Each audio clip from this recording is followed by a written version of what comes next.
This is what matters. This is beyond X's and O's. This is the difference mutual respect makes. This is what character looks like. This is what defines us in South Dakota. This is sportsmanship. School sports, it's not the outcome that matters most, but the way the games are played. This message presented by the South Dakota High School Activities Association and the South Dakota Interscholastic Athletic Administrators Association.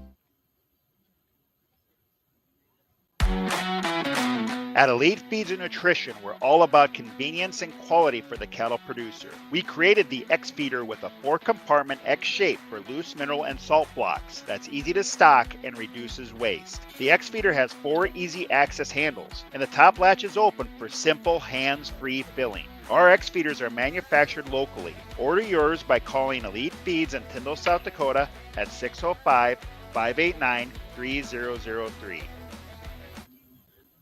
Fort Randall Federal Credit Union is here for you across Southeast and Central South Dakota. As a member of your credit union, you can take advantage of many ways to manage your money. They offer many different accounts to help suit your needs with your savings.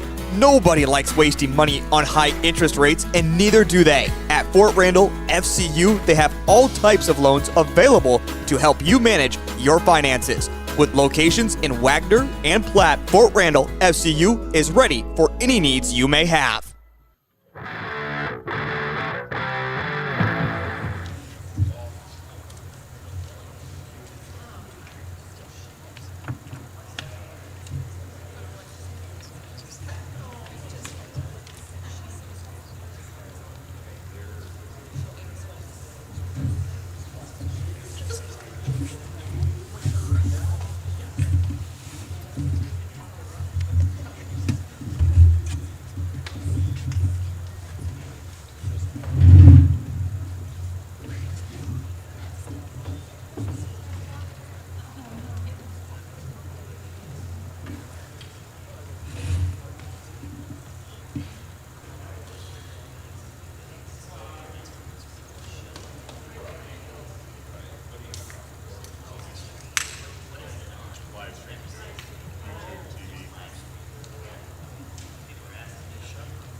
Sorry about that. Good evening. The town hall tonight is really for information, and it stems from our school board's efforts to kind of gather information about our facilities and how our district can improve. So the school board started working with ARC Inc. last year on facilities planning, and in this fall we had ARC Inc. run some numbers and get some cost estimates for the recommended updates to our facilities in both Springfield and Tyndall locations. Last spring, we were fortunate to have Tom Oster come and working through Dakota Head Consulting. He came in for strategic planning. So Tom has worked with numerous districts on strategic planning, and he also works with co-op architecture. The purpose of tonight's meeting really is informational for the board, for the community, to give you guys a chance to see the information, have Tom provide some insight on the school funding formula, which sometimes people aren't as familiar with. And then present the data that we have, kind of that one that we gathered over the strategic plan, but mostly our facilities assessments. So there will be a time for Q&A after the presentation, so if you just hold your questions to the end. If you have some notepads, just kind of write notes down to yourself. That way you can ask some questions, and the meeting will conclude at 7:30 or earlier, just depending on how the questions are going. If it feels like the questions have kind of come to an end, we might end early, but we'll have a deadline at 7:30. So with that, I'll turn it over to Ms. Roster.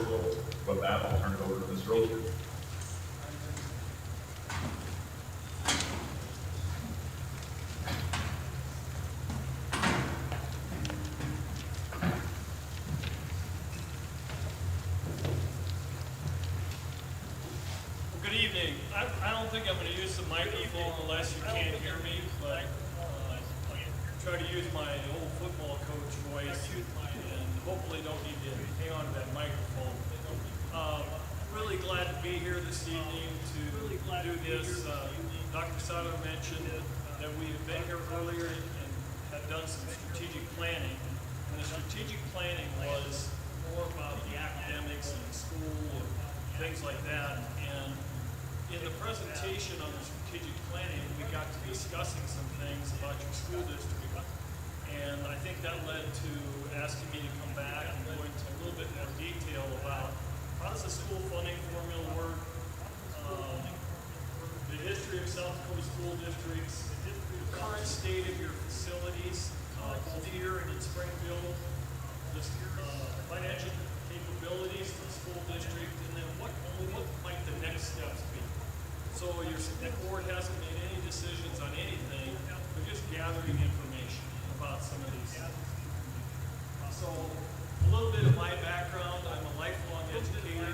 I actually was your neighbor for almost 18 years. I was superintendent at the Avon School, and prior to that I taught school, was a coached my whole career actually, and then after Avon I was fortunate to be Secretary of Education in the Rounds Administration. After that, I was a superintendent in Sioux Valley, and we started this consulting business about 15 years ago. We started the consulting business really to help school districts search for their next superintendent, because there was no South Dakota firm doing that. If the school wanted help, they had to go out of state to get somebody to come in. And then that led to the schools reaching out saying, hey, could you help us with strategic planning? And could you help us with a board retreat and budget review and so on and so forth. We've helped school districts consolidate, we've helped school districts that wanted to co-op in sports, just a whole bunch of different things. That's what happens when you get old. You've experienced a few things and people give you a call. So as George mentioned, I started Dakota Head Consulting 15 years ago, and I also do, for the last 9 years, I work for co-op architects. So not the firm that you folks work with on your data and your information, which is probably a good thing. I can come here and be a different set of eyes. So just a little history. A lot of people don't know this, but looking back, we started in 1925, just with that number. There were 3,384 school districts in South Dakota. And I see a gentleman taking notes there. I'm assuming the school will put this PowerPoint on their website.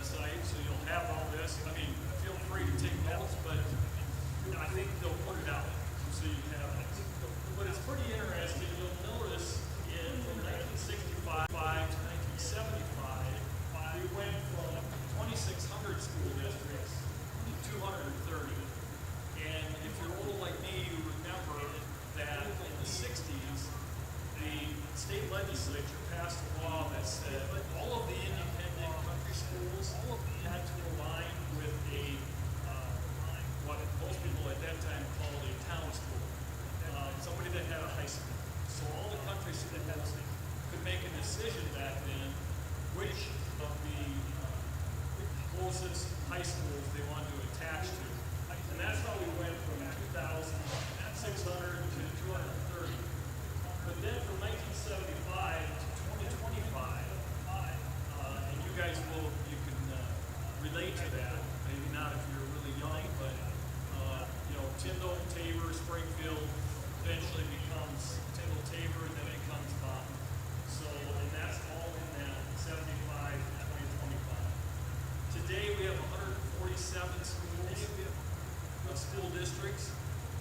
There will be a vote in January, I believe. There are 3 districts, Oldham, Pomona, and Rutland, that consolidated less than 2 years ago. And they could not get along and could not decide where to build a school. And it's unfortunate because combined they had 345 students, which would have made them, there were 75 schools in South Dakota, smaller than they were. But they could not get along and decide where to build a school. Both of their schools were over 100 years old, and one of them was condemned, and the other one was in very, very bad shape. And because they couldn't decide where to build, they are now voting in January to dissolve completely. So neither Oldham, Ramona, or Rutland, none of them will have a school, and they'll scatter. I think it's 7 different school districts that surround them that will get their land and their students. So it's kind of sad to me.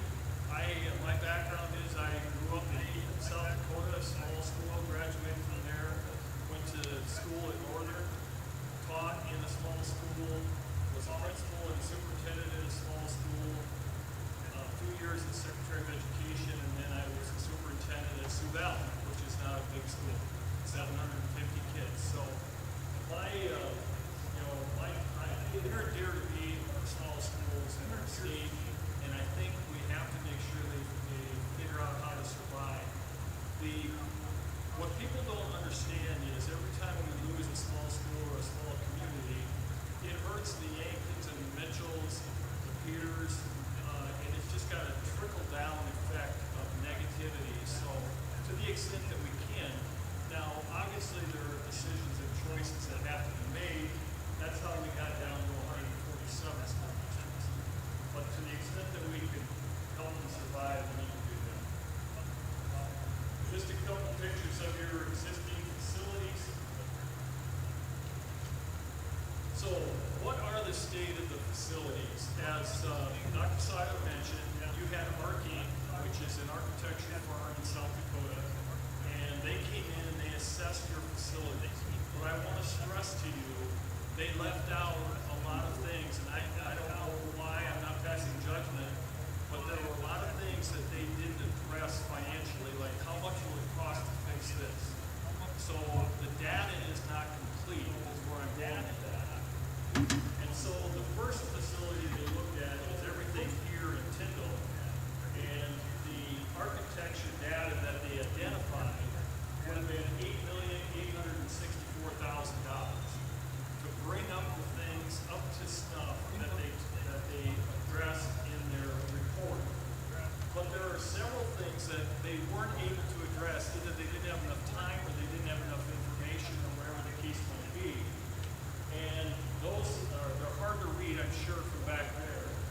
Numerous accessibility concerns, that means things that don't meet the ADA requirements, federal requirements for handicap accessibility. Elevator code issues, potentially. Lack of wall and ceiling insulation. Windows. So the windows in the 100-year-old middle school, high school have been replaced, and there's some inserts put in there, but those are even have their life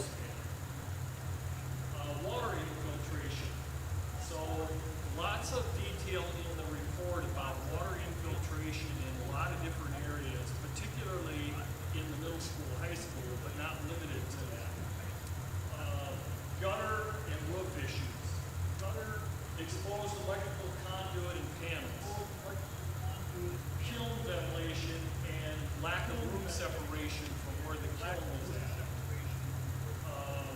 Exposed piping exchanges, so that would be on your heating system. Science lab accessibility, again, doesn't meet ADA requirements, and ventilation issues in the science lab. Clogged drainage lines as well as drainage on the sidewalks. So drainage lines coming out of the building, around the building, and then overground drainage issues that go over sidewalks. Obviously, South Dakota, we don't want water draining over a sidewalk because then it freezes and it creates a safety hazard. And then lack of natural light and transition methods.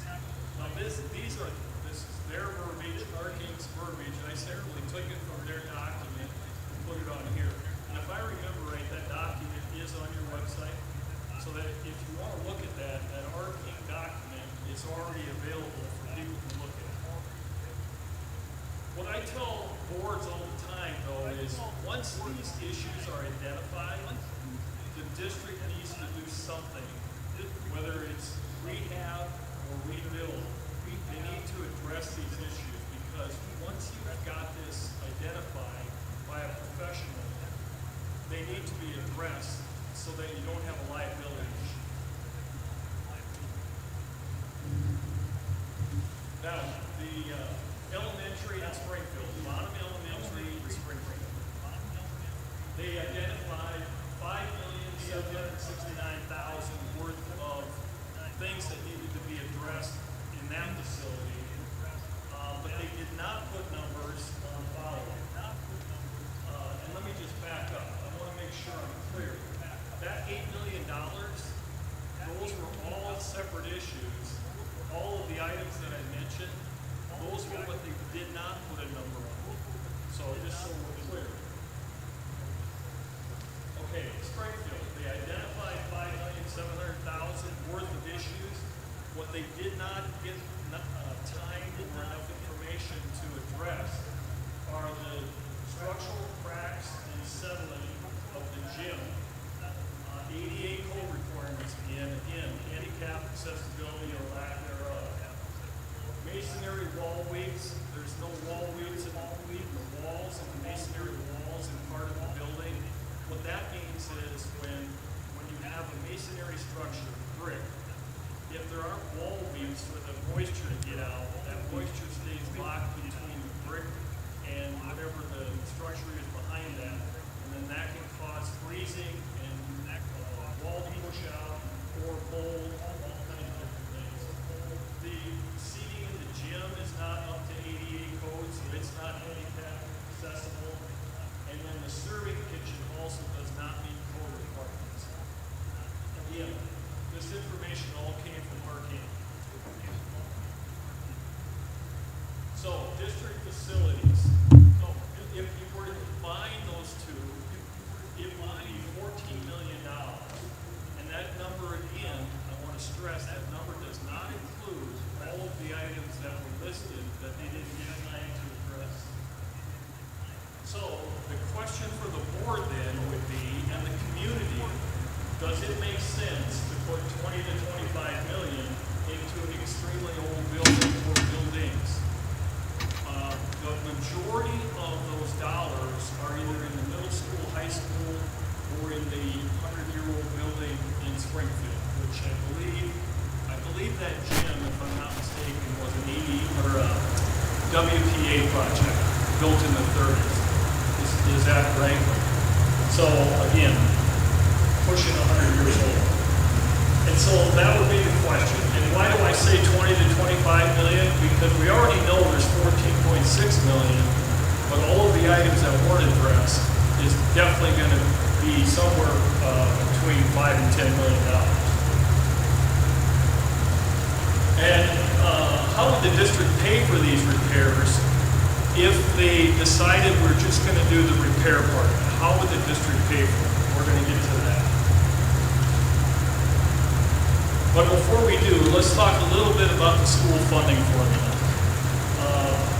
School budgeting is an important responsibility of the school board. So SDC SDL, that's South Dakota Codified Law, directs the school board that they're responsible for budgeting, they're responsible for hiring the superintendent, they're responsible for staffing the school, for figuring out how to heat it, how to cool it, all of those things. All of that narrative there talks about the responsibility of the school board.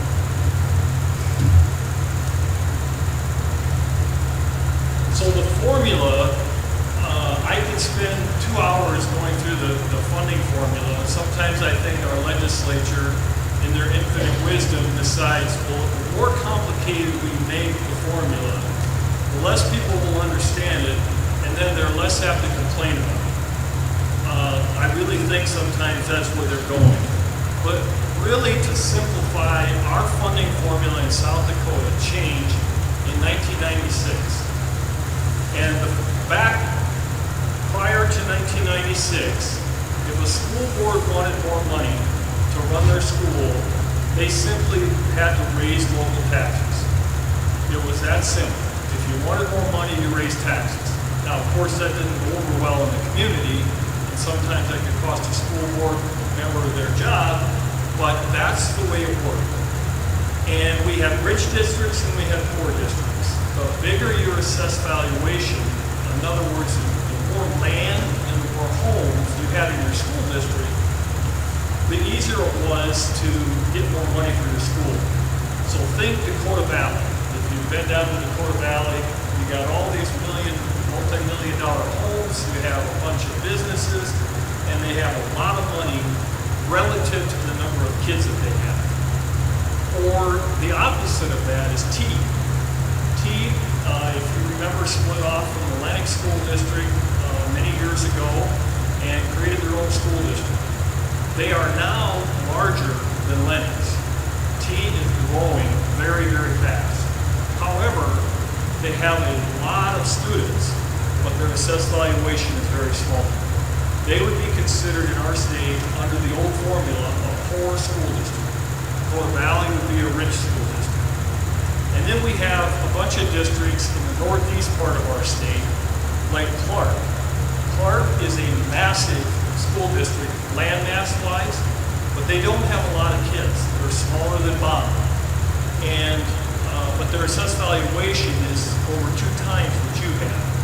So under the old formula, they would have been considered a rich district. And there's still advantages, by the way, for those schools that have large land masses, but not in the general fund and not to the extent that it used to be. So now the formula, again, without going into all the minutia detail, it's really driven by the number of students you have. It's all based on, they put a dollar amount towards each student. It's roughly $8,000. So if you have 500 students, you get $8,000 for each and every one of those students. And again, I'm rounding and estimating, but that's pretty close. So, and how they come up with that is, it doesn't matter if you live in Rapid City, if you live in Sisseton, or if you live in Springfield or Tyndall or Tabor.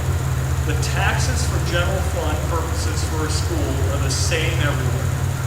Everybody pays exactly the same. That's something they changed in 1996. And by the way, it was a really good change. It was good for schools. However, like always in our state, the number they put on the students was at the very bare minimum. And the formula was designed that it worked best if you could put 25 students in every room. So if you do it this way, a school has 13 grade levels, not counting pre-K because that's not funded by the state. That has to come from local. But kindergarten through 12th grade is 13 grade levels. And if you're a one-section school like an Avon, 325 kids is perfect. It works. If you look around the state, if you find a school like Warner that has 325 kids, they're not opted out, they have money, and it works. Now likewise, if you're a 2-section school like you folks, you need 650 to be in the perfect scenario, 650 students. You don't have that. You have 560, 550, 560. 560. Good, just not perfect. And so, and then it keeps going like that in increments of 325 students. So 975 works really, really well. The school I was at, Sioux Valley, had 750 kids. We had to have 3 sections, but not ideal because we couldn't put 25 in every class. Now, the closer they're growing, the closer they get to 800 and 850, it's going to work much better for them, assuming they continue to grow. So that's how it works. So that's why, if you think about it, that's why Yankton, Mitchell, Sioux Falls, that's why they have orchestra, and we don't in our small schools. That's why they have a lot of programming that we can't afford in our smaller schools, because they can guarantee that their classrooms are full, 25. And I say that might mean they have 22 in their kindergarten, but they have 27 in their middle school and 30 in their high school. That might be how Sioux Falls does it. They have larger class sizes there than we would think about having in our smaller schools. But that's how the formula was designed. And so if you don't have that perfect increment, then it's tough. It's harder. You have to decide, gosh, we'd really like another counselor, but we can't make it work in this formula. Or we'd like to split this class, but it doesn't work. And so that's going to lead me to the discussion about your Springfield site. And folks, I'm just giving you information, so please don't throw things at me, but I'm just trying to explain how it works and what's efficient and what's not. At the end of the day, it comes down to the community and the school board on how you want to address that. Because there are ways to address that. There are a lot of smaller schools in our state, frankly, some large schools, that opt out. An opt-out simply means that the school board decides we cannot make it work and provide what we want to provide our students without asking for a little bit extra. That's what an opt-out is. And that's borne by the taxpayers in the district. So again, I go back to when we get into opt-outs, the larger the assessed valuation that you would have, the less burden of an opt-out. Let me give you an example. If the school board said, you know what, in order to make this work really well for our district, we need a $400,000 opt-out. And you have about $500 million in assessed valuation. That $400,000 opt-out with a $500 million assessed valuation would cost everybody in the district, again, rounding, so somebody's got the calculator out, I'm rounding it, but it would cost you about 75 cents a thousand. So if you had a $100,000 home, that opt-out would cost you $75. Or if you had $100,000 worth of ag land, it would cost you $75. Now let's go to Clark. If Clark wanted a $500,000 opt-out, they have $1 billion in assessed valuation. The same opt-out for that school district with fewer kids than you have would only cost those taxpayers 45 cents. So there's still a disparity in our state for districts that have large assessed valuations relative to the amount of kids that they're serving. Okay? So there are 4 types of funds for a school district, 4 types. And I'm not going to get into the weeds, I'm just going to kind of brush through this, but it's important to have at least a little bit of an idea of what these are. The general fund, which is what schools are normally short in, that's usually where we struggle, is in the general fund. And that's the money we get per student. So if you graduate 35 seniors next year, and you bring in 45 kindergartners, you just automatically picked up $80,000 because you grew by 10 students. Now the district has $80,000 more to work with than they did the previous year. But the flip side is true. If you graduate 45 seniors and you only bring in 35 kindergartners, Now you've got $80,000 less to work. And it's really, really hard for a small school because we can't just say, well, we lost 10 students, so let's get rid of a third grade teacher. You can't do that. And so how do we make that work when we've got $80,000 less to work with? Well, if it happens in multiple years, that's when a district usually says, we don't have a choice. We have to either give up something or we have to opt out. And, giving up something, I've seen a million different scenarios. It's usually starts with things like librarians, counselors, classroom teachers are the last thing to go. It could be administration. It just, wherever a school district can figure it out. Now, there will be people in the community that will say, let's get rid of the sports. We don't need the sports. And I would tell you, yes, you do. Because if you get rid of your sports programs and your fine arts programs and music programs, remember, we have open enrollment in this state. And if those kids can't participate in those activities in your school, they will go somewhere where they can. And now you've cut your nose off, spite your face, and now you've got even less money to work with. Can you use the mic? We have people in the house, they're not even here. Sorry. No.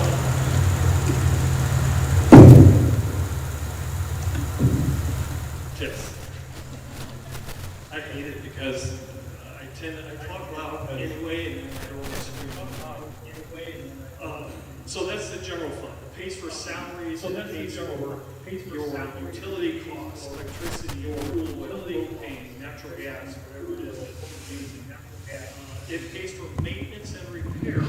It pays for unless it's substantial, in which case then you can spend capital outlay.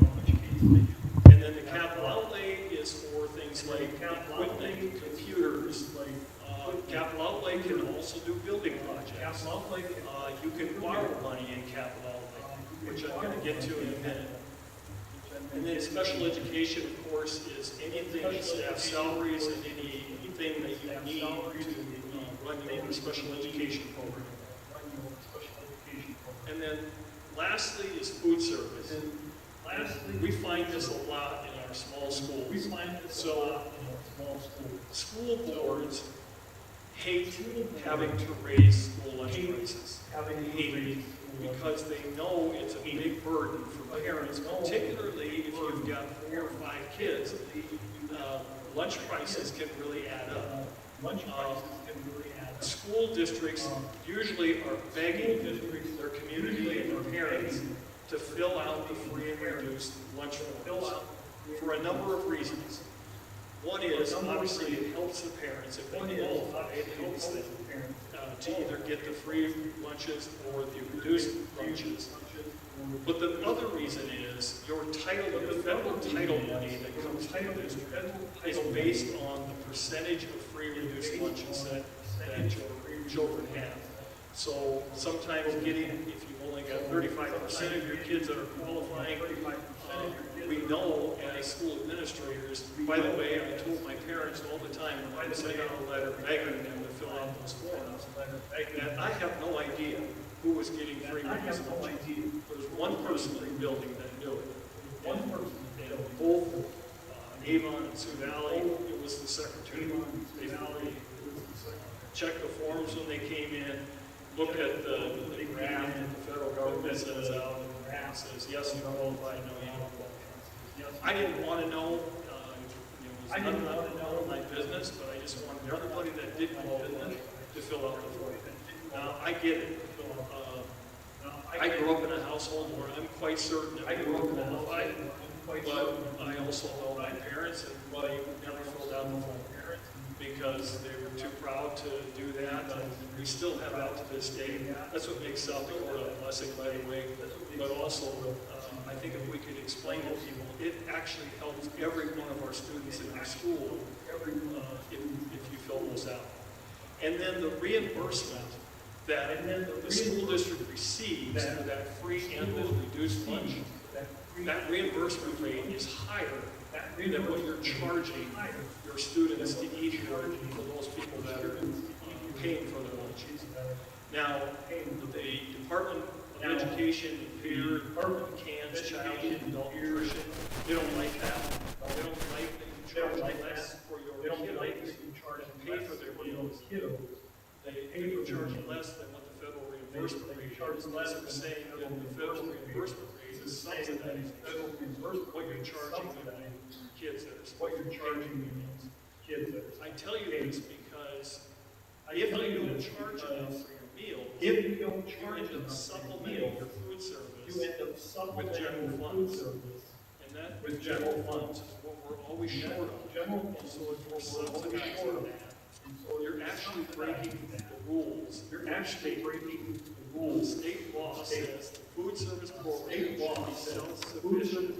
should be self-sufficient and should not need to be supplemented. Well, the only way to make it self-sufficient is to charge more for your local meals, get more people to fill out the free and reduced lunches. But I bring that up because I think it's something we got to bring that up. Board members and administrators, we got to constantly be thinking about. Because even if you're transferring $20,000 or $30,000 to make your food service whole, $30,000 is half a teacher. You try not to do it if you could possibly avoid. Whoops. So, what are the financial capabilities of the bottom school? I want to start with this, and I think it's really important. I've done financial assessments, budget reviews, financial assessments across the state in the last 15 years. And as Secretary of Ed, I served a lot of budgets, and I've talked to a lot of schools. Your school board and your administration have done an outstanding job with your finances. Now, I could probably find a whole lot of people in the community that would say my taxes are too high. And I would say to them, relatively, if you look around to other school districts, they're not other school districts. I know that because I know we're here, so I know that. And we think, there's a lot of talk in the legislature right now about property tax relief. They're trying to come up with property tax relief. And I get that. I don't like paying my property taxes. But I do know this. We're one of 7 states in the nation that don't have. And there's only so many dollars you can generate from property taxes. And that's the only revenue that we have to work with, are those 2 items.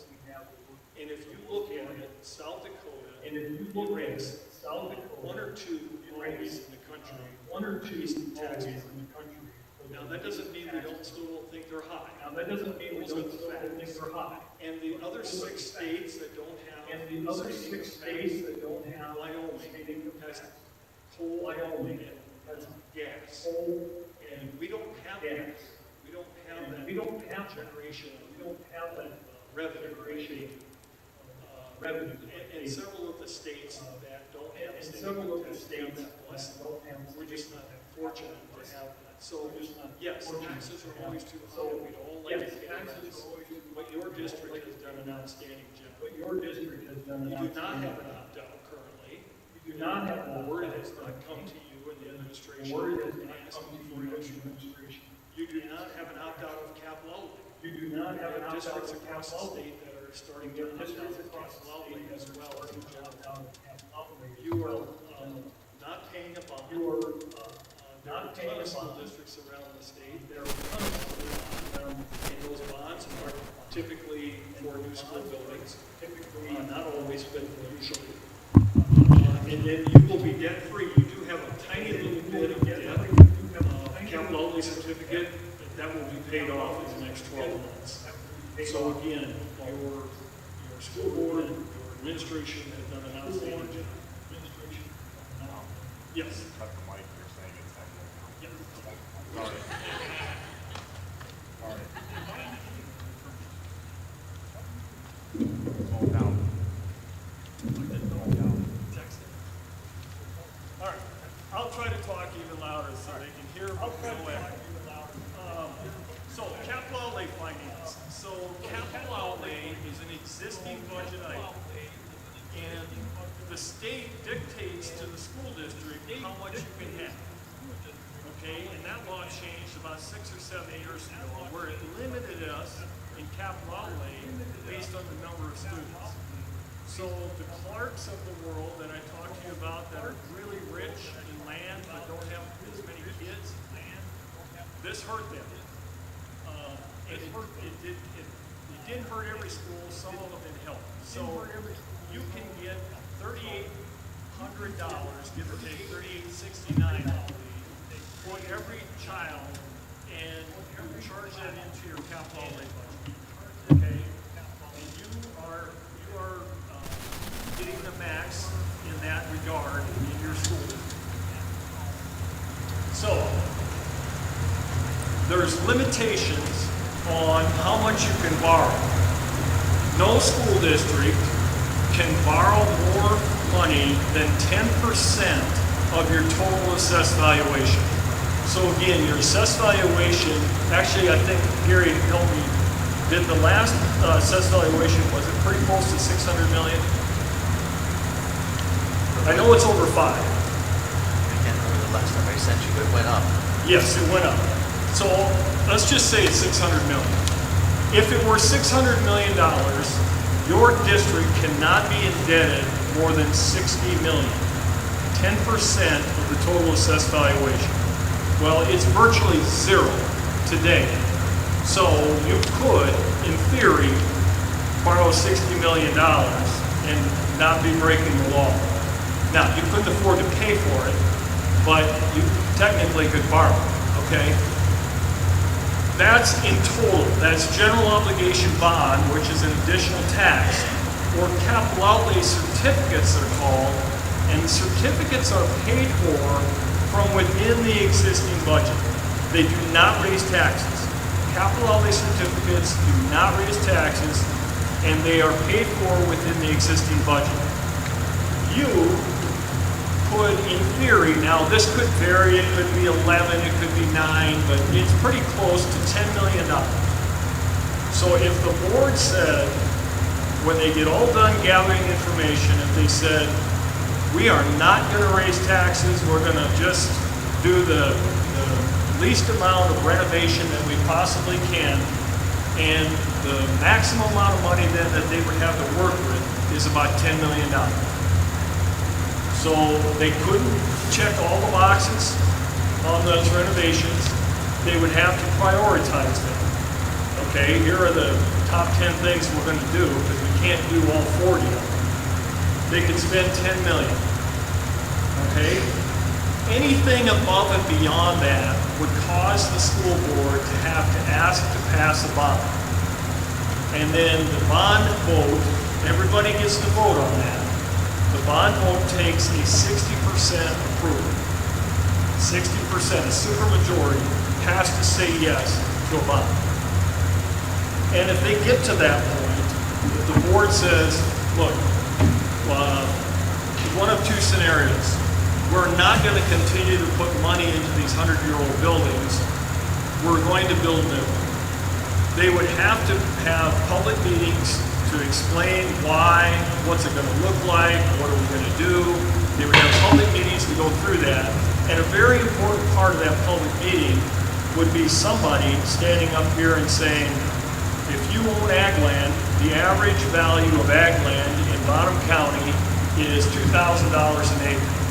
Now, this is where I've done a ton of these public meetings, and I tell them that. I call the county courthouses, and I get the average assessed valuation of ag land. And it's, I just did Parker not long ago. Theirs was $1,900.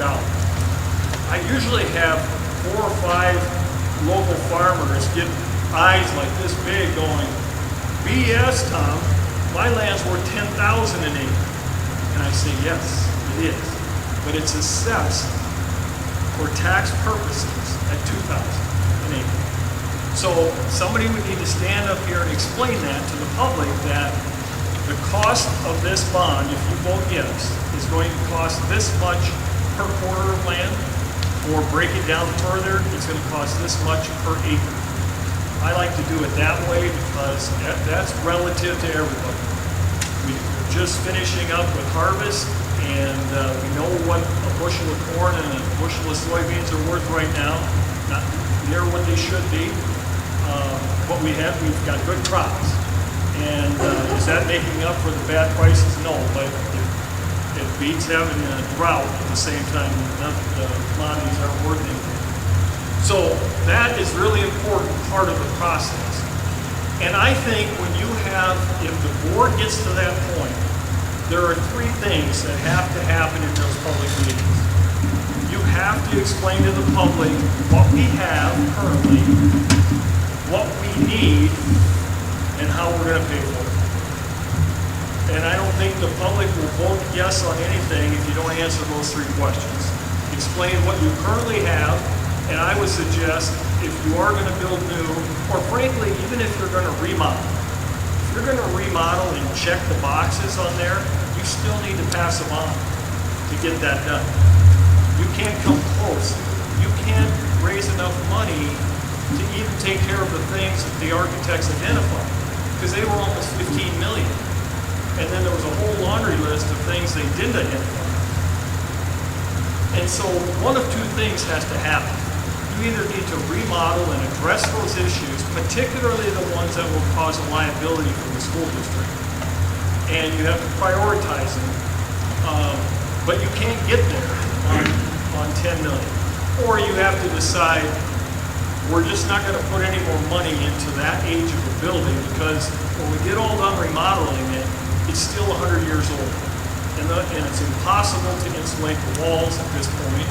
And yes, you can put insulation in the ceiling, but it won't be very effective. The way these buildings were built in the 20s and 30s is there's probably an attic up there that's 4 or 5 feet tall. And all the air ventilation went through there at one time. My guess is there were some big French windows in the ceiling in that building way back in the day. And the way they cooled the buildings is they had a big long wooden stick that they had in the library or the assembly. This gentleman's smiling, am I right? Yeah, and you push those windows open, and then they had a massive fan in the lower level of the building, and they would turn on that massive fan, and it would blow air throughout the building, and it would suck it in through the roof. Now, think about it, if it's 90 degrees and 75% humidity, that's what you're sucking through your building. But that's what we were used to. Well, I wasn't there. That's what everybody was used to back then. And we didn't, when I was a kid, we didn't have air conditioning in our house. And so it wasn't a big deal. We were used to that. We went to school, there was no air conditioning. But now everybody's got air conditioning in their house, or almost everybody. And so not having it in the school becomes an issue. Okay, so that's where we're at financially. We can raise 10 million, and so my suggestion would be to think of a combination. Whether you remodel or whether you build new, you can still raise $10 million without raising taxes. So hypothetically, if you were to build new and the price tag was 27 million, then you could use that 10 million to offset the 27. And then the bond only has to be 17. And again, I'm just spitballing numbers, but if you got to that point, again, somebody needs to explain this to your public. General fund finance, 25 students, as I said. Maintaining an extra facility is very costly. So when I say an extra facility, you have 560 kids, give or take, but you're educating 55 of them, something like that, in Springfield. Okay, and I know this is going to be controversial to some folks, but I'm just giving you facts. The funding formula doesn't work for that kind of scenario. And I know that you have combined classrooms, K1, 2, 3, 4, 5, but you still don't have 25 students in those classrooms. And then you have other situations where you've got extra custodial staff, extra food service staff, transportation, you've got specialist teachers, we call them, PE, music, band, whatever. that are leaving this facility, driving to that facility, driving back, and that's time they're not in the classroom with students, which is what you're paying them to do. They're actually on the road. And so that's a conversation at least should be had. I'm not recommending you do one thing or another, but I think you need to have that conversation. And I get it. Again, I was your neighbor for 17 and a half years. I heard the stories, arguments, whatever. I've heard some crazy stories about the Springfield original facility and whatever. I don't know what's true and what's not true. It wasn't my problem at the time. The other thing that will come up is, will there be parents that will be upset if you would close that facility that would open and enroll their students to a different district? Which again, that would hurt if that happens. I would like to think that you could talk to those parents and say, look, we get it. We know this is not ideal. I always use this scenario. If I'm Mrs. Jones, Mr. and Mrs. Jones, and I live 2 blocks from that elementary school, and I have a second grader that walks to school in the morning and walks home in the afternoon, and all of a sudden you tell me they have to get on a bus, I am not going to be happy. I'm not going to like it one bit.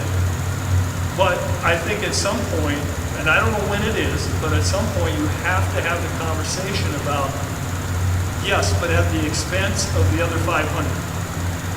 And I think that's how you have to look at it sometimes, even though it's emotional and it's not fun. And by the way, you know, even going from 1975 to now, we have 84 school districts, fewer school districts. A lot of families have gone through what you're talking about. Frankly, Tabor went through this, and to a longer ago extent, junior high parents went through this. Where I'm going with this is, if you either remodel the middle school, high school, or build new, at least all of the kids, all of the bottom kids, will get to go through a beautiful facility at some point, whether it's remodeled or built new. And I think to the extent that you can, folks, and I know it's not easy, but you got to remember, they're all bottom kids. They're all bottom kids. They're not Springfield kids, they're not Tabor kids, they're not Tyndall kids, they're all bottom.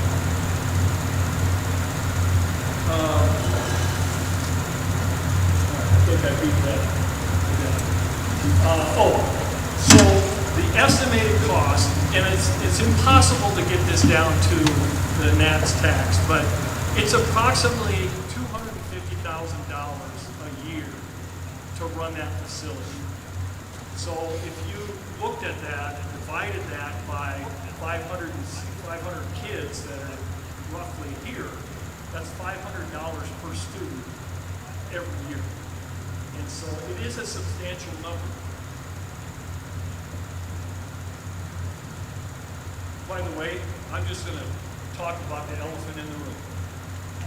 Because guess what? I get to leave tonight. I'm going home. But I think it's important to say, because some of you are thinking,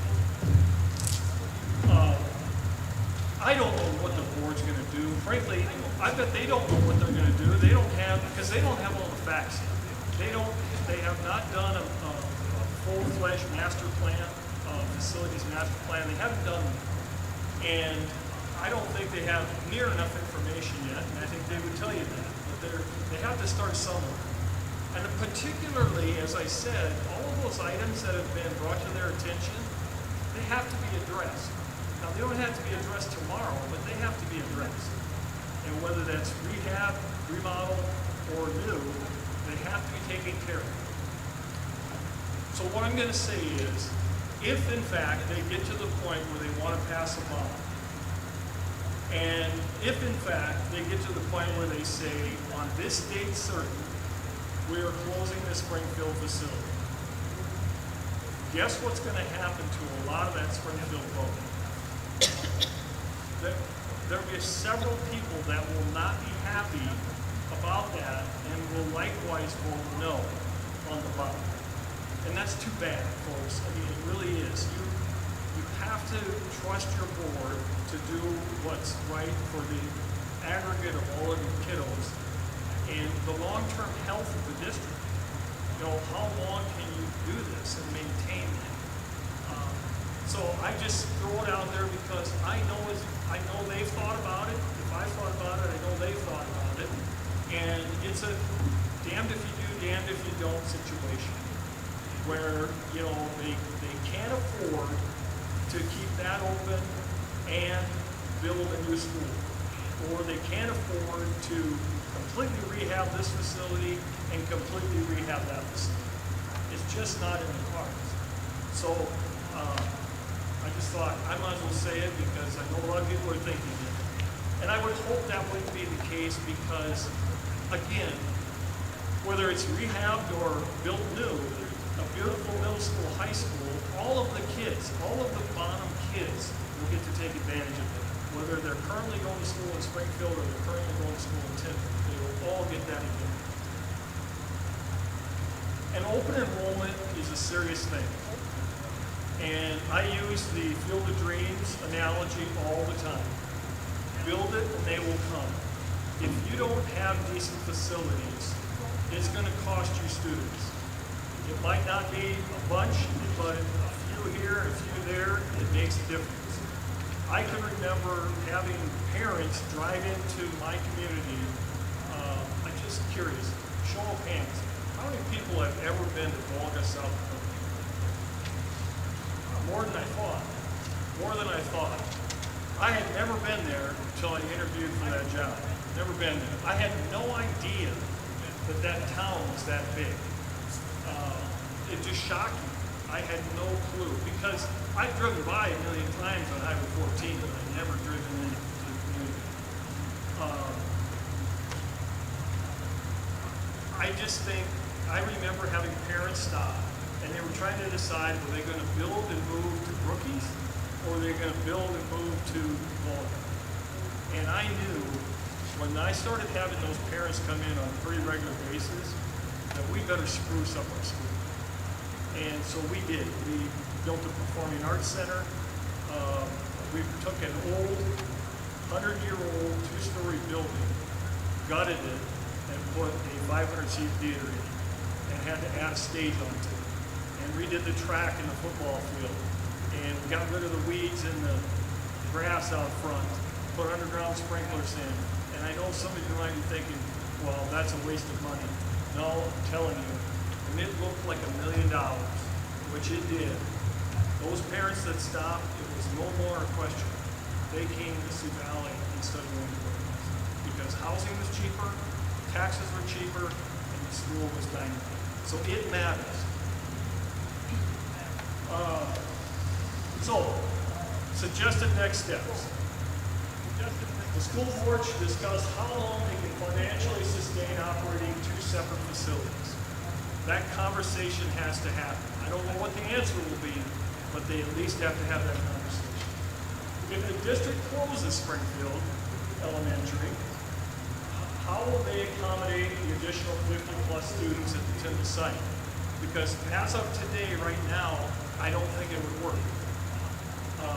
Now, could you squeeze them in here if you absolutely had to? I'm sure you could, but it wouldn't be ideal. I think you would need a few classrooms. If the district were to replace the 100-year-old middle school, high school, would they add elementary classrooms as well? My common sense would tell me, yeah, because right now you don't have everything that you need for that. And so it could all be a package where we do some of the rehab items for that facility, add some classrooms, build a new middle school, high school. But again, there's not enough information yet for the board to make that decision.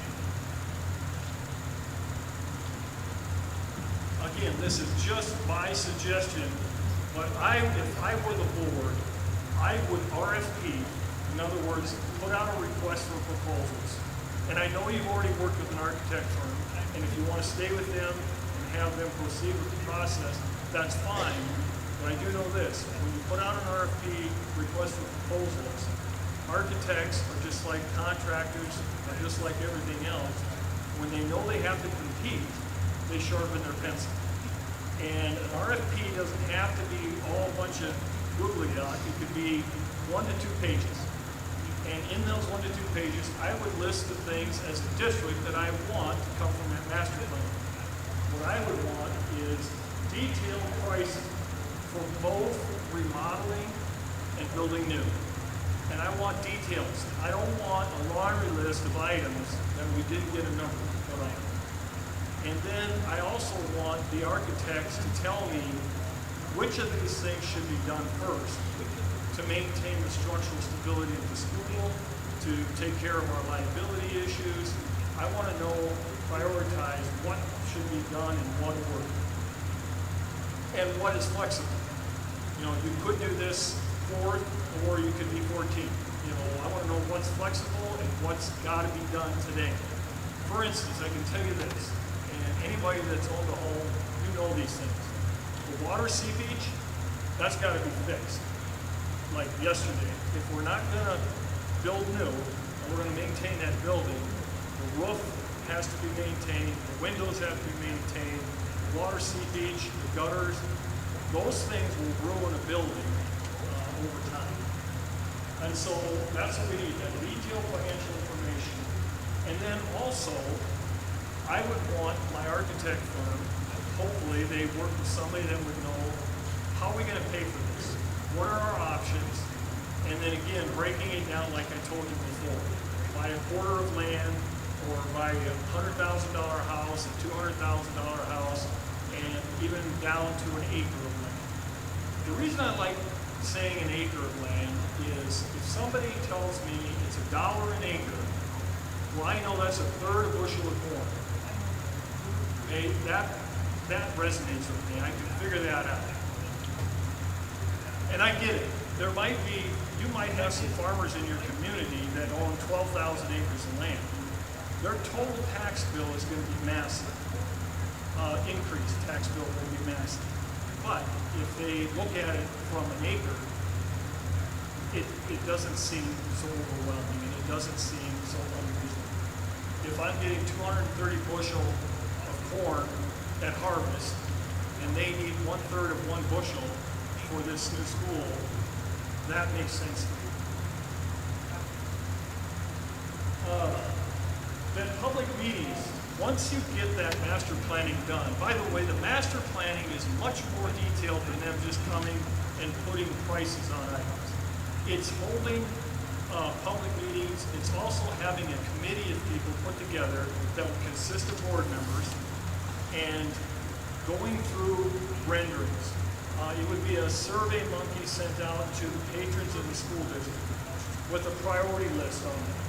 And because sometimes, and we see this a lot, where the board feels like these are the top 3 things that have to be done. But then when we survey the community, sometimes we find, you know what, those 3 things are important, but nobody mentioned the bathrooms. And the bathrooms in the school are bad. But the public, they mention it. Or, you know, if you do it with your staff, they might mention it. So while we might think we know what the priorities are, sometimes we don't. Now, if it turns out you build new, the bathrooms aren't an issue. But if you're going to remodel, then they are. And so all of those things should come into play in your RFP for your master plan. Then the public meetings, and then a reminder that passing a bond takes 60%. So going through the master planning process, I think serves 2 purposes. It helps the board figure out what should we do, but it also gets the word out to the community is that we need to do something. That's really important. Start to get that out there. And by the way, whether you remodel or whether you build new, you need to start figuring out when to give tours. You need to take your public through that building. Have you ever done this? I told you I grew up in Little Town Heath, and I probably get back there every 4 or 5 years. And every time I go back, I'm like, God, I thought that was bigger. I thought this was bigger. You know, I thought Main Street really had a lot of businesses, and now there's nothing. And the same happens with the school. you'll get this comment. I went to school there 60 years ago and it's good enough for me then, why isn't it good enough now? Well, get them in the building and up and walk them through it. Show them the boiler room, show them the windows, show them the water leaks, show them whatever it is that were identified by your architects. And let them see it and see if they still think, now if they do, well then they're likely going to be a no-go. But you'd be shocked at how many people are like, I have no idea. Because a lot of your public have been in this building, but they haven't been in the rest of it. And if they have, it's been a long, long time. So get them in there.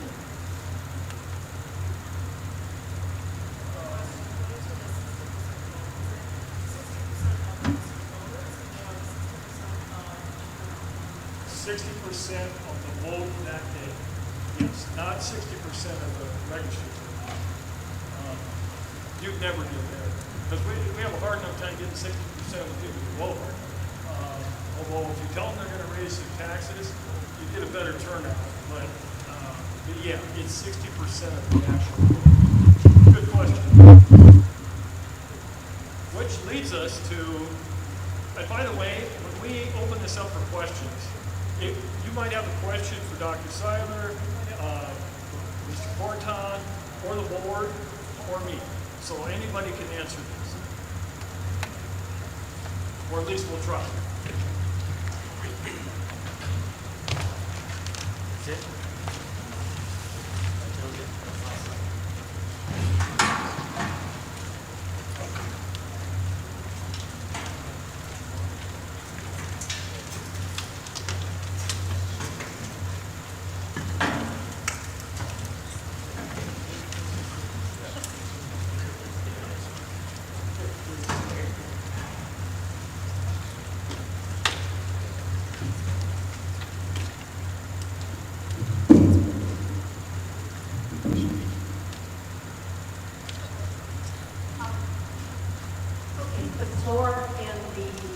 'Ceiling in the jail in Springfield, is that taking off that $5 million?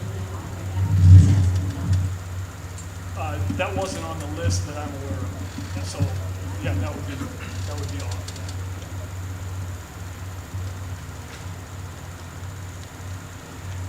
I'm glad you asked that question though, because just like that facility, there's been money put into this facility too.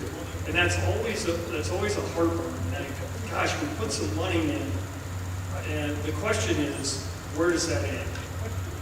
At some point, we've got to say, we just can't do it anymore. Now, I would hope, and I would certainly think, there's a use for that facility. It's not like it's going to get bulldozed.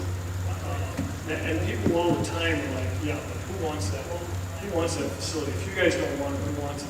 There's actually an architect, she's from Kansas, it's a lady, and all she does is goes around the country and turns schools that have been closed or no longer being used, turns them into housing. That's all she does around the entire country. And I don't know if that would work for housing, but I know if those communities are like every other one, and housing is an issue. Great question. The one thing that sticks out when you were talking that magic number of students with the two schools, you need like 650 to have that magic number. Maybe you said this. What is the magic number with one school? 325. So the question was, just in case they didn't hear on is, if the magic number of a two-section school is 650, what is the magic number of a one-section school? And it's 325. So increments of 325 per section. So one section, meaning we only have one first grade, one second grade, one third grade. In your school, you have two first grades, two second grades, two third grades. So technically our enrollment here is around 550. So the magic number with one school would be pretty popular. Would be pretty good. Yes, yeah. yes. You'd only be short, 100 from being perfect. And it's hard to get to perfect because when you get close to that 650, sometimes you don't have 50 in every class. You might have 60 in one class and then 40 the next year. Well, 60 is too many, so then you end up with an odd third section somewhere along the line. So it's honestly better to be around 600. And when Tom was saying 250 for the Springfield complex, that's without any of the teaching staff, because if it did have to get moved, we are a 2-section school, so 3 teachers from down there would have to come up, because right now we're kind of roughly at 2.5, so those 3 teachers would come up if Springfield closed. Thank you for saying that. I forgot to mention that number, that 250,000, did not include those teachers because yes, you need those here.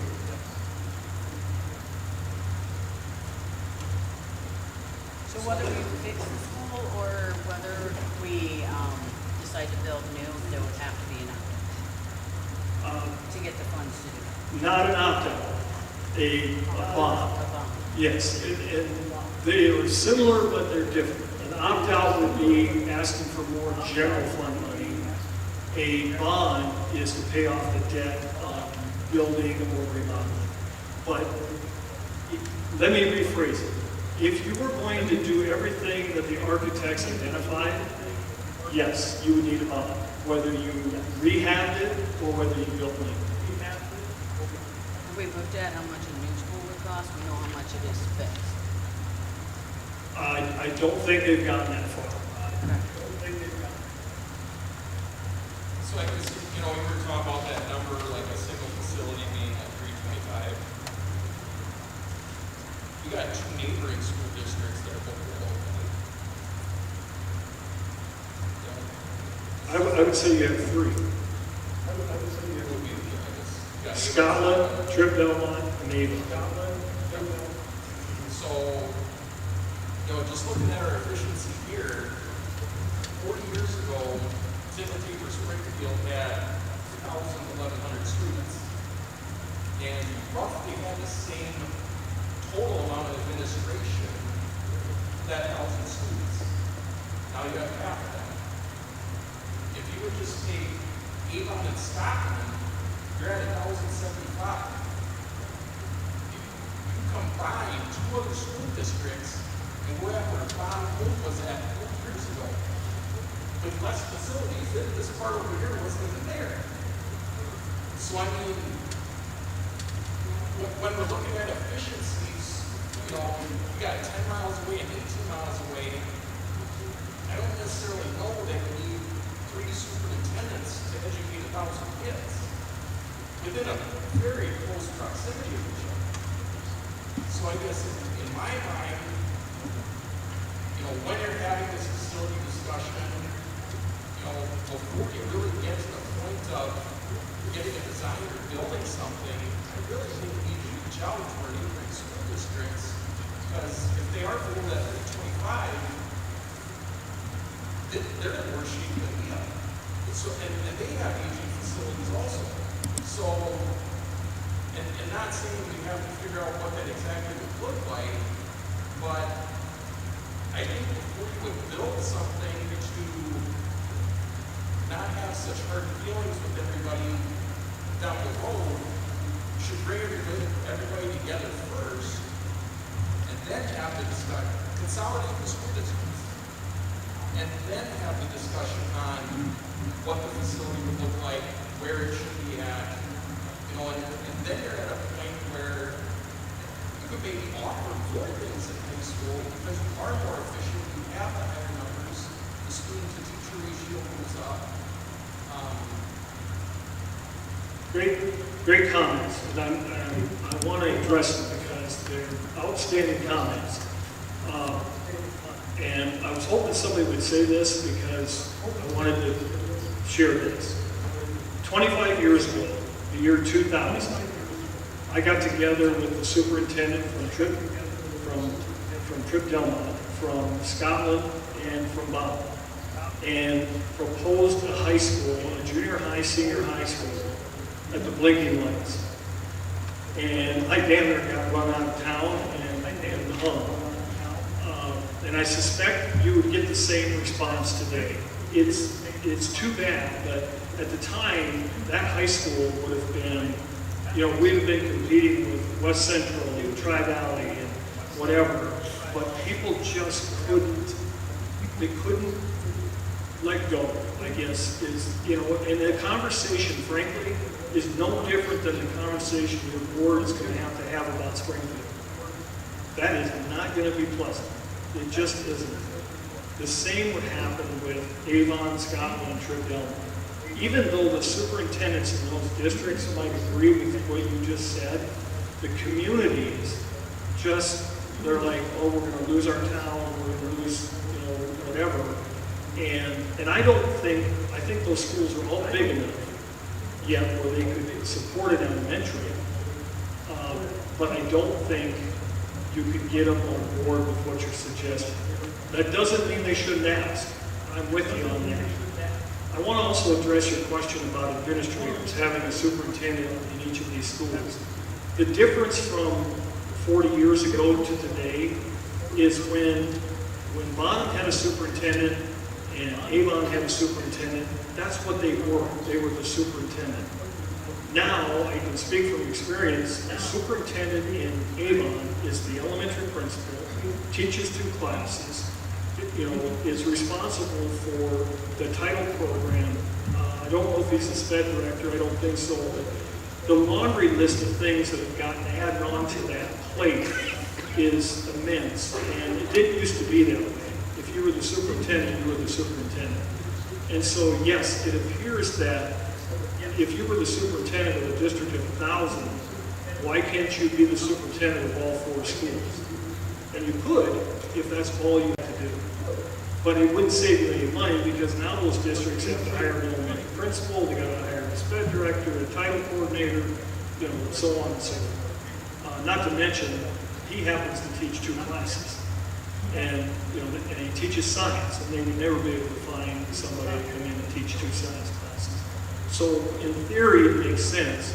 In fact, Governor Jankel, back in his heyday when he was governor, he basically said something to that extent that Sioux Falls has 25,000 students, and they have 1 superintendent. And Avon has 300 students, and they have 1 superintendent. Why is that? Well, it is because if you've ever been to Sioux Falls, they have an administrative office, a building, a big building, and it's just full of administrators. Yes, there's 1 superintendent, but there's 5 assistant superintendents, and they have 5 curriculum directors and 5 special ed directors, and on and on and on and on. So somebody has to do those jobs. But yeah, I think it's a great idea to at least your board could direct your superintendent to invite the superintendents from those districts along with the board president. You don't want the whole board for the very first meeting, and sit down here at Tyndall and just have a cup of coffee and say, what do you think? Is there any chance we can have this conversation? Now, I would ask you in the audience, how would you feel if your high school was no longer here? I'm betting, maybe nobody will say it, but I'm betting some people would be like, no, I don't want that.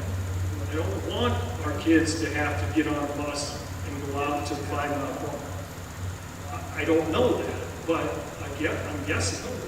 So, and if you're not willing to entertain that, if you tell Scotland and Tripp and Delmont and Avon, you all got to come to Tyndall, I'd say the chances of that flying are pretty small.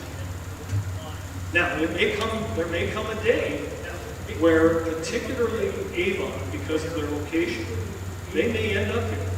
I mean, I don't have a crystal ball. I will say this, in 1994, we built onto that school at the same time that you built your building. We had the same terrible contractor. It was awful. He ended up going bankrupt, but he should have been in jail. Anyway, that was in 1994. And I remember sitting in the Avon gym doing a public meeting, very similar to this, but the place was full. We were not going to raise taxes. We were doing capital outlay certificates, so it was coming out of the existing budget, but we thought it was the right thing to do to have a public meeting. And a gentleman stood up in middle of the audience, and he said, "How long will it take to pay this off?" And we said, 15 years. You can go to 20 years, but we were only going 15 years. And he said in 1994, this school won't even exist in 15 years, we'll all be going to school in 10. Well, it's 2025, and they are a lot smaller today. Back then, there were 285 kids. I think now they have 220. So I don't know the answer to that, but they could end up. I guess if Trip Delmont got into that kind of situation, they would probably end up in Parkston. And the reason I say that is most of their kids that open enroll go to Parkston already. So you would think maybe that's what would happen if they were forced to do it. But they get along, Parkston and Trip get along about as well as Avon and McLeod. Okay? So because of that rivalry, and it's hard for people to let go of it. And I suspect you still deal with some of that with Tyndall and Tabor and Tyndall and Springfield. So that's hard to let go of. But if you say we're going to build on a neutral site, then people are a little bit more amenable to looking at it. And I haven't done the numbers. I don't know what the total numbers would be if you had 6 through 12 out there, but it would be substantial. Good question, and a great suggestion. Other questions?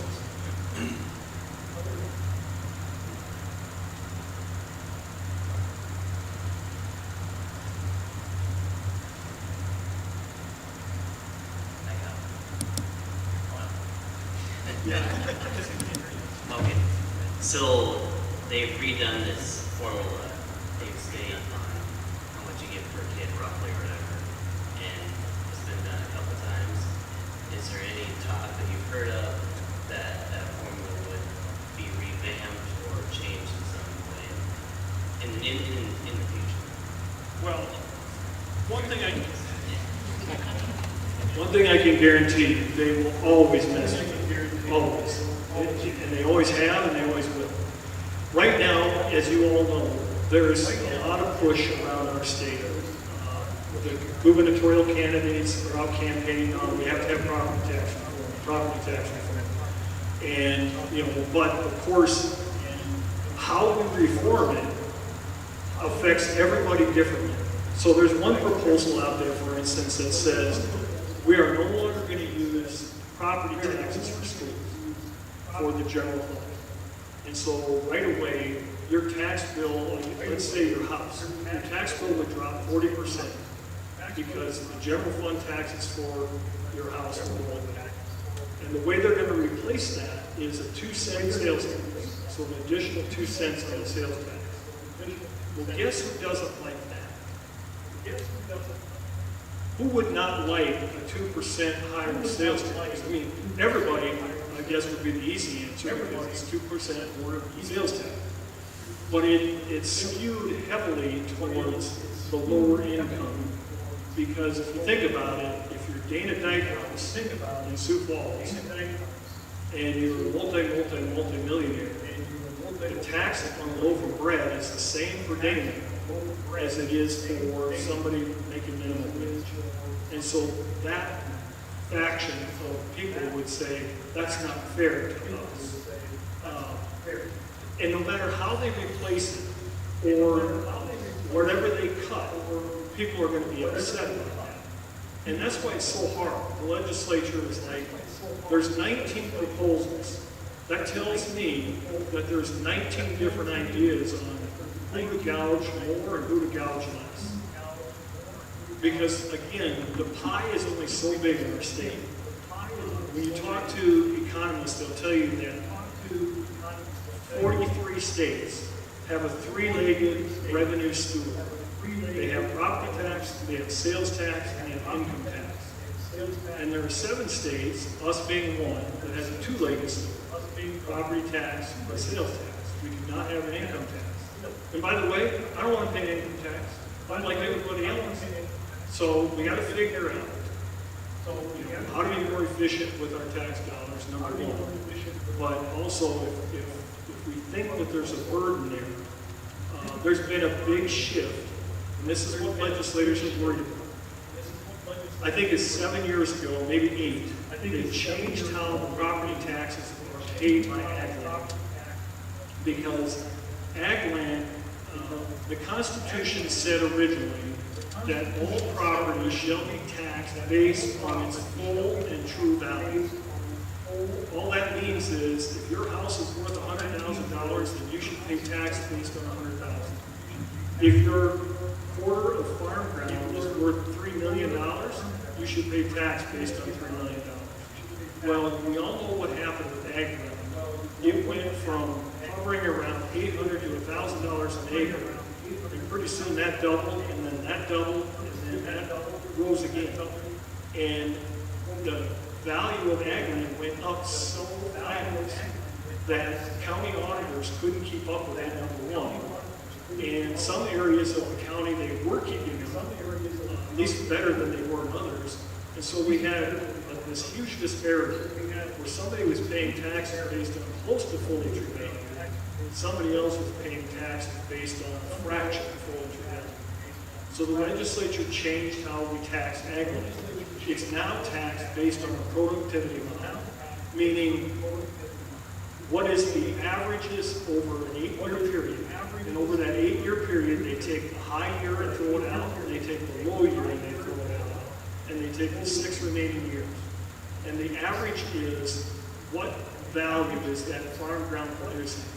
And that is based on the average yield, so how many bushels per acre, and what has been the average price for the commodity.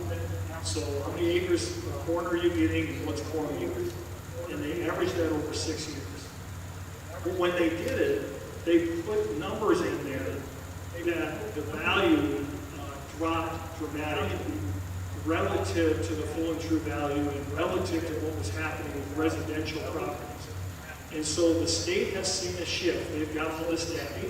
They've seen a shift where the owner-occupied homes and commercial property, commercial being, Casey's and any business on Main Street, those taxes have gone up much faster than what ag land taxes have gone up. And they're hearing about it in peers. And so they're trying to figure out, is there a way to not raise ag land taxes, but to lower those other taxes? And if they eliminate property taxes for schools, ag land would see reductions. So I don't know, that's a long-winded answer to your question. The point being is, they will always tweak it. They will always mess with it. I think the longest the formula has lasted is maybe 23 years. And they wrote this formula in 1998. They just tweaked it about 7 years ago, 7 years ago, maybe, I don't know, it's longer than that. George, you remember? Maybe it's not. I can't remember. But Governor Dugard was in office when they tweaked it the last time. And they added all these different layers to it, but at the end of the day, it's still funded based on how many kids you have. So that part didn't change. I'll take it one step further. Right now, our economy is taking a hit in South Dakota. It's partially because commodity prices stink. And, we are still an ag-driven economy in this state. The less income that our farmers have, they don't spend it, they don't buy as much machinery, they don't equipment, all kinds of things. And our sales tax revenue statewide is down. Well, anytime that happens, the next budget year for schools is up. So there's a law on the books currently that says schools are supposed to get CPI or 3% raise for their formula, whichever is less. So we could never get more than 3% based on that. But we're supposed to get CPI. Well, Social Security just came out and said next year's Social Security increase is 2.6 or 2.8. I can't remember which. I'm not drawing it, but it's either 2.6 or 2.8. if you went around the state and asked every superintendent, every school board, did you live with a 2.6% increase in the formula? Everybody would be like, yep. Well, we'll be lucky if we get zero and we don't get a cut. That's the rhetoric that I'm hearing. So it's not going to be a pretty year. Now again, this is the general formula. This is what pays teachers. This is what buys supplies. So we have time for a couple more. Two-part question, Bruce. I guess we talked about the tax burden moving to school. Can you talk a little bit about the benefits of the school, what it does to faculty, what it does to the community, what it does to the students? We've always gone down the road, okay, this is going to cost so much, but maybe talk about what you've seen the benefits. Yeah, it's almost without fail, enrollment grows. And it doesn't matter where you're at. People might say, well, it won't happen here because, we just don't have that much industry or business or whatever. I'm telling you, it just grows. I don't know what it is, if it's somebody happens to be driving through or they hear about it, or parents come to a ball game and they see it. I don't know what it is, but it almost always happens. But more importantly than that is your teachers. Nothing drives academic performance more than the teacher in front of the kids in the classroom. There's a billion studies out there, and that is the number one driver. You can have all the fancy programs and, we're going to do this and we're going to do that. It really boils down to the teacher in front of the classroom. Well, it's much easier to retain teachers and hire teachers if they have a nice facility. Your students will enjoy it immensely if you, either way, by the way, even if you would just put a boatload of money into that building, it needs, I've been through it, I've been in it before, but not for a long time, and into the strategic planning. It's tiring. Building is tired. And, the classroom sizes aren't really as big as they should be. We educate different than we did when I went to school. Heck, we educate different than when my kids went to school. And so there are no general learning spaces. Teachers now are getting kids out of the classroom and into a common learning space. If you stop and think about it, if you're anywhere near my age, you sat in a classroom, the teacher lectured you for 50, 55 minutes, and then the bell rang and you went to the next room and sat through the same thing. And it was awful for me, because my mind is always, and it was just like, my head nodded. We don't teach that anymore. I'm not suggesting there was never a class period like that, but that's not how we teach anymore, because I didn't have a cell phone. I didn't have video games. I didn't have all of these distractions that our kids come to school with now. And I'm not talking about having a cell phone in class. I'm saying we better be entertaining our students. That's probably a poor choice of words, but we better be entertaining our students, or we're going to lose them, because their mind is used to being stimulated by all of those things, cell phones being number one. So yes, it'd be a huge benefit for your kids, huge benefit for hiring and retaining staff, and just a better learning environment. I mean, you know that the ventilation quality is not good. It can't be in a 100-year-old building. It just can't be. It's not what it would be if you built new. Could it be improved? Sure.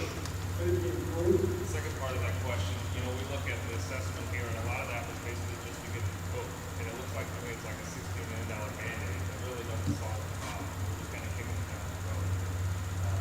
I think you brought up the idea of bringing people through. There was a group that went through the facilities here. I had the chance to go look at the Chamberlain School. I don't think people realize how far behind we are in education. And I realize that there's a cost of building that, but there's also a cost of losing families, losing good faculty. I think those are You're absolutely right. You're absolutely right. And in fairness to your public that hasn't been in the building, they don't even know. I mean, we don't know what we don't know. And by the way, they've not been in the new schools either. So they don't know even how to compare them. So the best thing we can do is start to get them through there. But I'm glad you made this comment because I wanted to remind everybody in the audience. The middle school, high school building was built, if I'm not mistaken, in 1933. 29. Even better. What happened in 1929? What happened in 1929? Somebody? 1929 stock market crash. 1929 stock market crash, and the 30s were the heart of the depression. It was tough. It was ugly. But the people of this community said, we have to do better. I don't know the history, but I'll bet you $100. There was a multi-story wood structure at one time. And they outgrew it, and they probably built another wood structure. And they outgrew it, and they built this beautiful, beautiful building. And they bit the bullet in the worst economic times ever in the history of our state.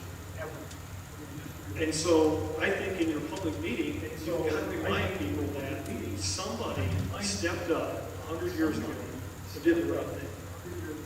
If you step up now and do the right thing, can we make it the next time? Because you'll pay off that bond in 25 and 30 years. But the building, if again built right, will easily last another 100 years. Then it'll be somebody else's problem with that. I mean, George might still be here, but I don't know. George might still be here. I don't know.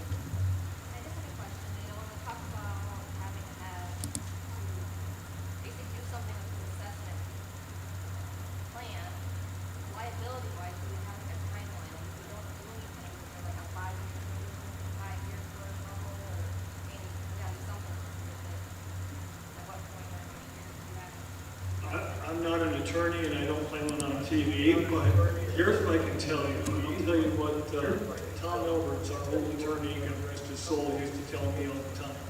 Tom, you're good right up until you get sued. Tom, you're good. And so I don't know what the answer to that is.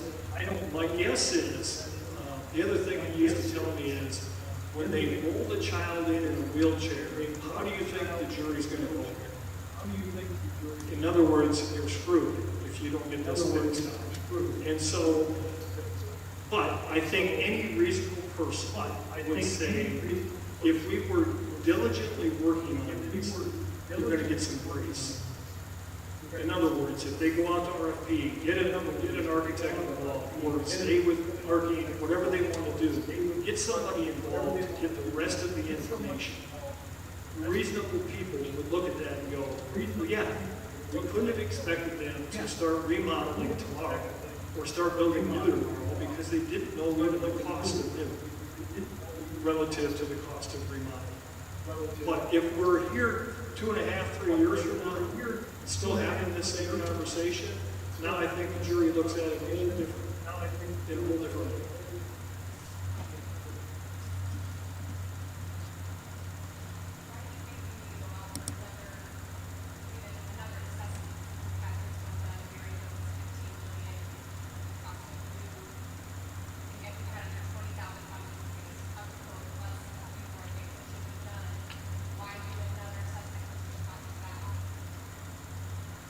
Okay, this is going to sound biased, and I am, but I don't think what you got is what you need. It's not complete. You don't have numbers for a whole boatload of things. And if I'm the board, if I'm the architect, if I stand up in front of the community at a community meeting, I don't want to spitball. I don't want to say, well, it looks like it's going to be $28 million to get everything up to speed, and it looks like it might be $27 million to build it. And then somebody from the audience says, how do you know that? Well, we're spitballing it. We just lost a bunch of votes. I think you've got to have more detail. And again, it could be arcane, and you just bring them back in and say, finish the job. But it's more, master planning is more than just those numbers. It's public meetings. It's surveying people. People need to be heard. And if you get surveys out to them, and then you need to listen. So if the surveys come back and they are overwhelming, 90-10, they can say, you provided this information in this survey. And 90% of us think we should remodel because it will save $3 million. Now, I might personally think that's short-sighted, and it's not going to last 100 years, 100 additional years. But if that's what your public is telling you, then you did a couple things wrong. Either we didn't give enough information, or we missed it somewhere along the way. So I'm sorry, I know people are like dancing, they want to get something done or whatever, but it isn't going to work and it won't pass if you don't do it right. It's hard to pass a bond. I don't care where you go. It's hard to pass a bond. Just recently, we passed one in Mill Lake, we passed one in Smith, we're working with Clark to try and pass one there. Your neighbors down the road, Platte Geddes, their board is trying to decide right now if they're going to do a small $7-8 million project and wait 4 or 5 years to build a new high school, middle school, high school, or if they just want to bite the bullet and try to pass it on. The Platte Geddes board is having that conversation, and so you're not alone. Same deal, 100-year-old building, and frankly, recently they put some money into it. They tried to upgrade their HVAC system.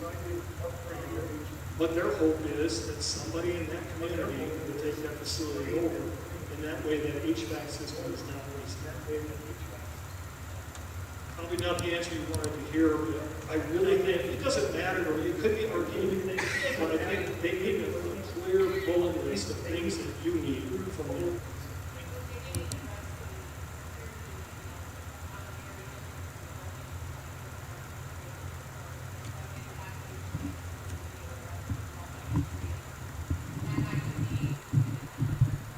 Thank you for bringing that up, and that's my mistake for not including it on that list.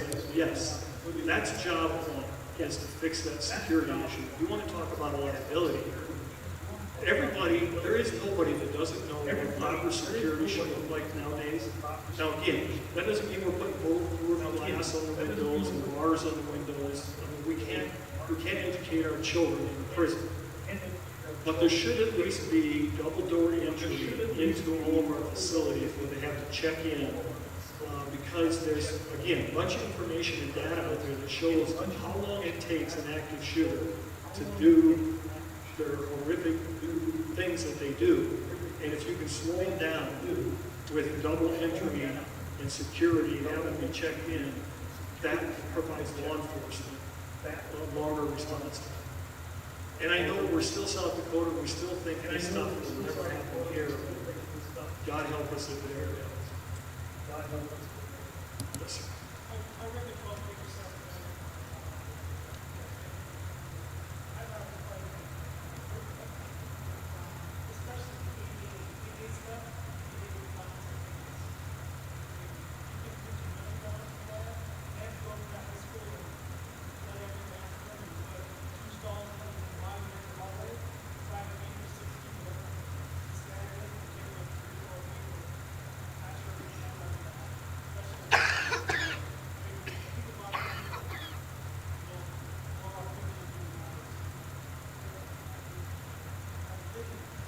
That was one of my frustrations looking at it, because, and it's not just a matter of gutting the bathroom and making it handicap accessible, widening the door, making sure the stall is accommodating. That's not the only issue. You have to have a certain amount of fixtures in each bathroom in order to qualify and be up to code.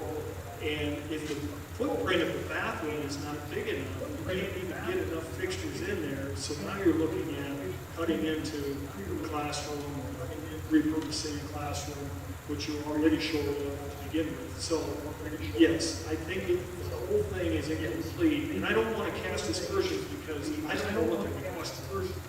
I don't know what they were charged with up front, but I think you have a pretty good laundry list of things you can say. We're either going to go to RFP or we're going to get back hold of them and say, we need X, Y, and Z. Yeah, we need X, Y, and Z.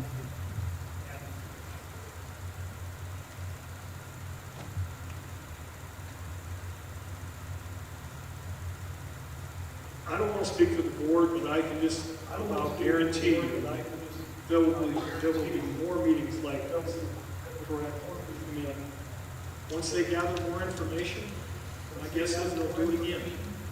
And probably again. And then if they want to pass a bond, they'll do it again. So there'll be a lot of time. In the meantime, if you have thoughts that you didn't want to share tonight, share them with the board member. And one takeaway that I got from tonight is probably not a bad idea to contact 3 superintendents and 3 board presidents and meet with your board president and your superintendent and at least sit down and have a cup of coffee. So that way, when you have a public meeting and you're trying to pass a law, you can answer that question because it will come up and you can say either we're having the next step on this thing, or it was a non-starter with amendments. At least you can tell.